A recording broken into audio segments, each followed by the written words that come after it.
So many of you guys might be wondering, when are we going to see the October event take place? Which date? What products are going to be announced? Is there even going to be an event? There are many questions, and today we do have some tidbits that could answer your queries. Right, so all of this begins with the release of iPadOS, because for the first time in history this has been delayed and did not release with iOS and watchOS. So yes, Apple officially told us that because of the bugginess of iPadOS, they had to push back the release, and iOS 16.1 would be the first official public release of this year's version of iPadOS. And while it's been a common theory amongst us that of course we should see iPadOS 16.1 launch with the new iPads, that makes sense. I can see Apple doing that, and so the release of iPadOS 16 should point towards the release of the new iPads and the time frame for the October event. And well, that's where this new leak comes in, because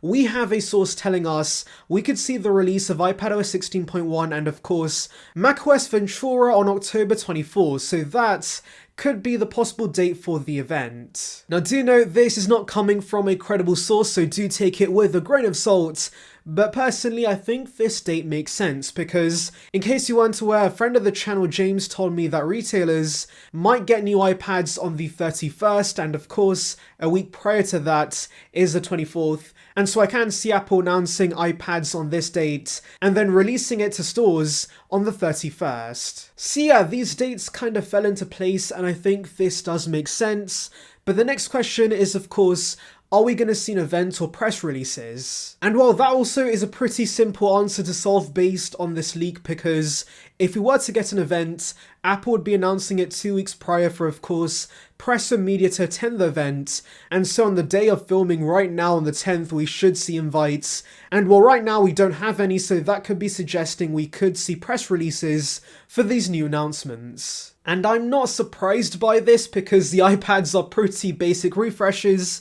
The M2 iPad's basically getting a new chip, slightly thinner bezels on the bigger size, and that's about it. And yes, the iPad 10 is going to be a pretty major refresh, but all the so-called new features are things we already have with other iPads, and so once again Apple can justify doing a press release for this announcement instead. And to be fair, Apple has given us major press releases in the past.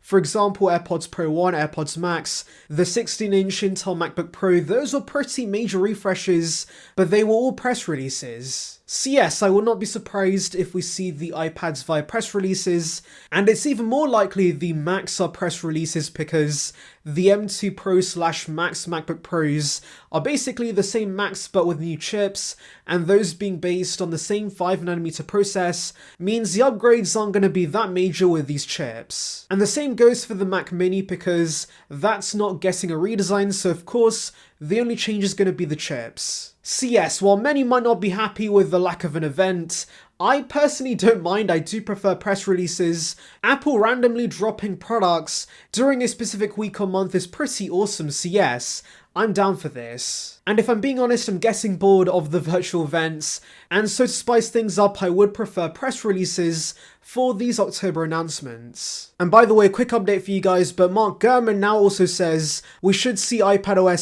16.1 release on the week of October 24, so of course, a credible source telling us the same thing does mean it's more likely we're going to get products during this week. And by the way, regarding the products we should see at this event, I'm assuming the new iPads, the 10th gen iPads, and the iPad Pros are basically confirmed. We should also get new Macs, the MacBook Pro and the Mac Mini, and along with that, maybe the Apple TV refresh. Anyways, let's delve into your questions. So Garden for Cat says, M2 iPad Pro still overkill for iPadOS, and yes, I completely agree with this. The M2 chip is kinda unnecessary for the iPads, and if that's the only upgrades, then yeah, this refresh is gonna be pointless. Now Tom says, I would be happy with no hardware change if we got announcements for actual Pro apps, and yeah, this would definitely make up for the lack of hardware changes.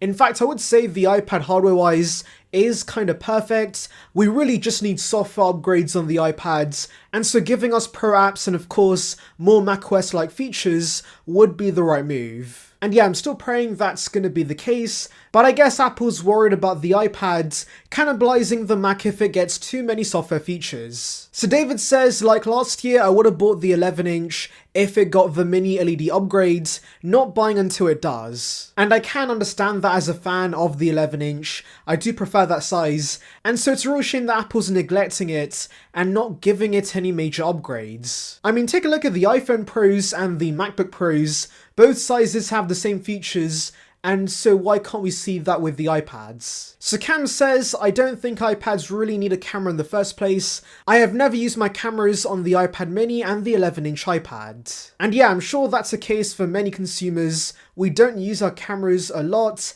and the most we're going to do with iPad cameras is to scan documents.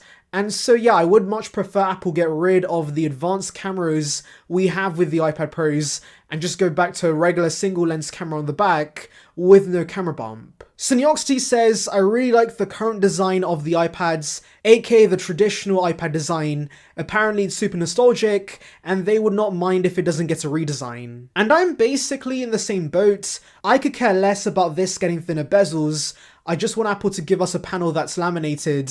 And so yes, I'd much rather Apple does reuse the iPad Air 3 design instead. So Evan Rogers says, it's shocking if Apple does not update the OG iPads annually going forward.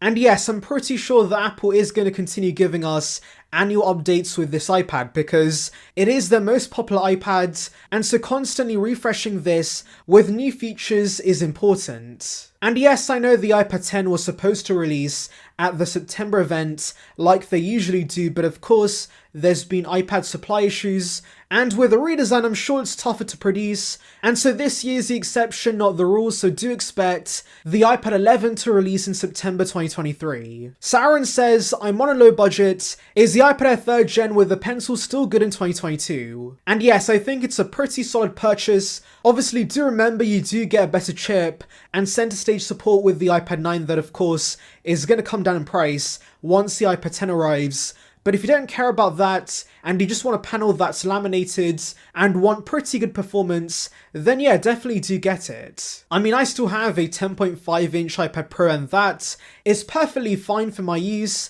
and so if you do find the iPad Air 3 for a good price, definitely do get it. Anyways, that's about it guys, but of course tell me your thoughts regarding these reports in the comments. Anyways, thank you for watching guys, make sure to like and subscribe for the latest Apple news and rumours. Check out the video in the corner above on details regarding the iPad 10, and on that note, see ya peeps.